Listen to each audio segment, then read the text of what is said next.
सर्व जीए प्रेमी रसिकांचे या जीए चॅनेलमध्ये स्वागत. नमस्कार, मी वीरश्री आचवल. आपण जीए कुलकर्णी यांच्या बाधा या कथेचा भाग पहिला ऐकला. यात कथेची नायिका रमा हरवल्यासारखी वागते आणि ती ज्या गावात राहते ते गावही जुनाट वातावरणाचं आहे आणि ते असं वातावरण आहे की तिथे कुणालाही कुठेही बाधा होऊ शकते. आता आपण ऐकूया कथेचा पुढचा भाग.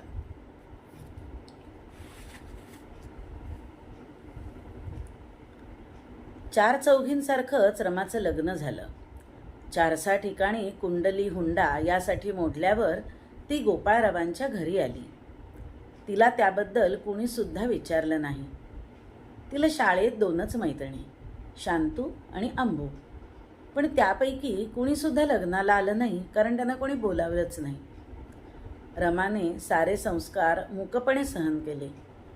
गौरी हरापुढे स्तब्ध बसायला तिला फारसा त्रास पडला नाही.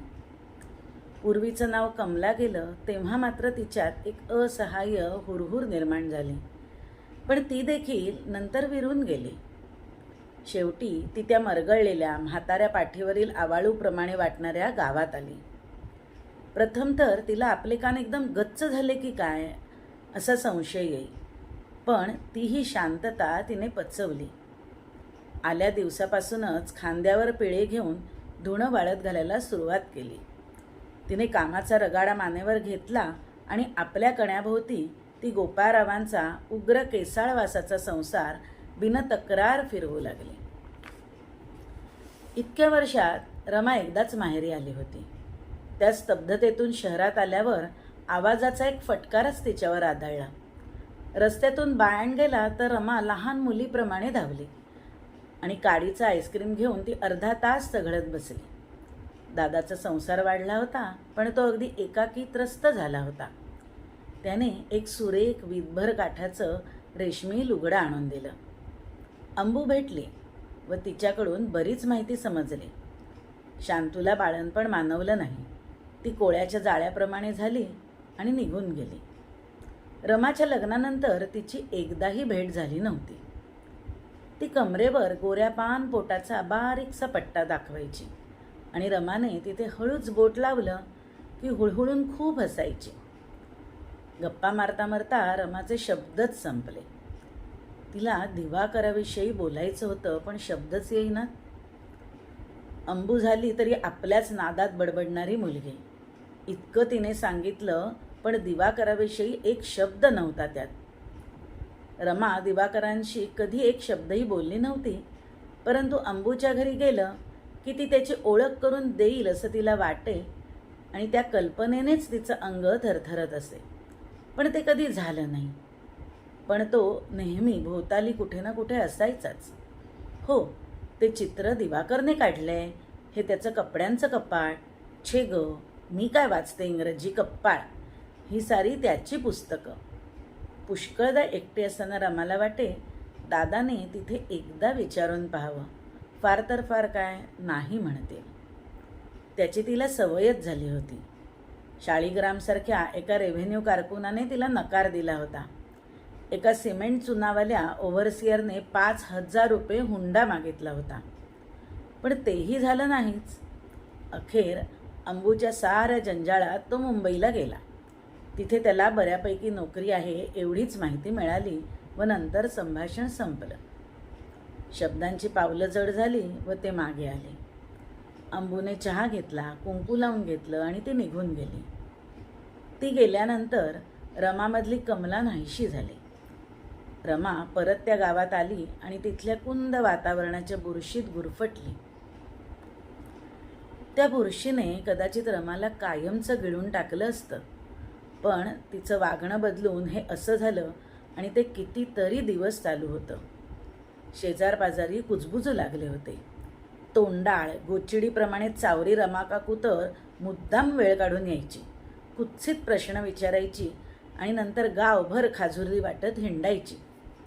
काय हो लक्ष्मीबाई, पाहावं ते एक एक अरिष्टच हो तुमच्या रमेचं. पिंपळाला महिन्याच्या प्रदक्षिणा एकाच दिवशी घालते काय? भिकारणीला पातेल्यासकट भात देऊन टाकते काय?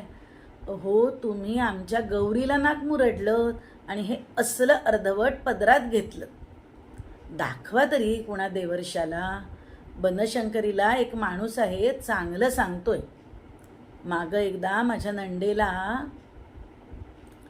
त्या बडबडी ताई गप्प बसत. त्यांनी कुणाला नकळत दोघा जंगमांना विचारलंही होतं, पण कुठे काही गुण नाही. त्यांनी एकदा ताईत करून आणला तर राघूने सदऱ्याचं एक झगझगीत लाल बटण घेऊन तो कुणाला तरी देऊन टाकला. आईना देखील हे सारं कसं समजलंच नाही. खरं म्हणजे ओबडधोबड झाडाच्या बुंध्यासारख्या गौरीपुढे रमा केळीच्या सालीसारखी होती.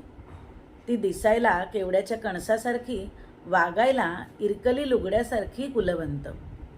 5-6 वर्ष संसार कसा देवीच्या आरतीसारखा झाला.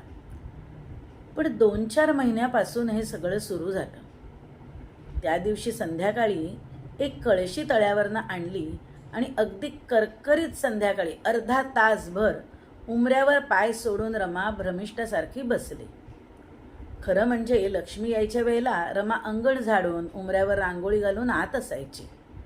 पण हे सारं विपरीत पाहून आई एकदम तिला ताड ताड बोलल्या.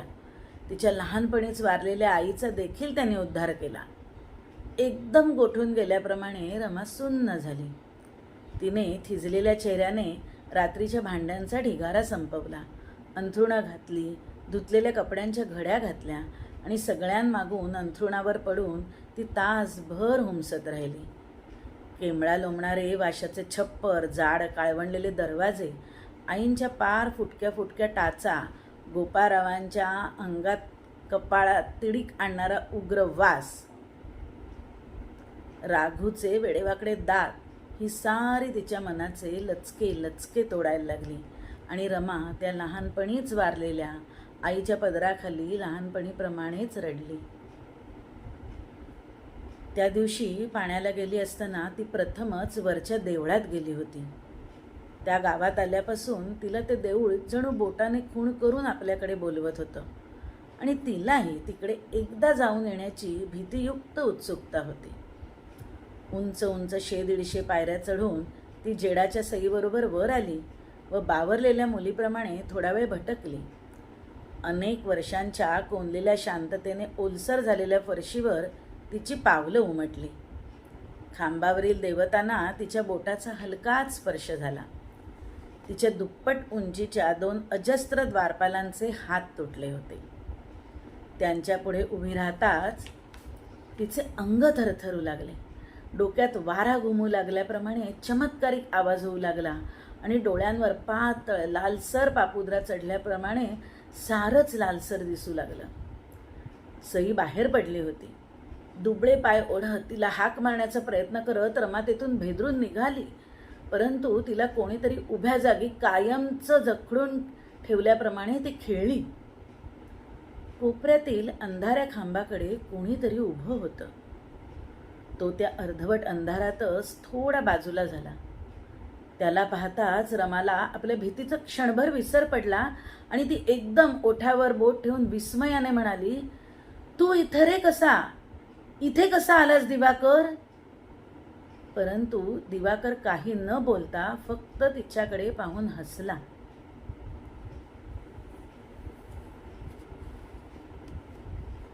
जिये प्रेमी रसिक हो, हा होता या कथेचा दुसरा भाग. हा भाग आवडला असेल तर आमच्या या जिये चॅनेलला लाईक करा आणि हे चॅनेल शेअर करा, सबस्क्राईब करा.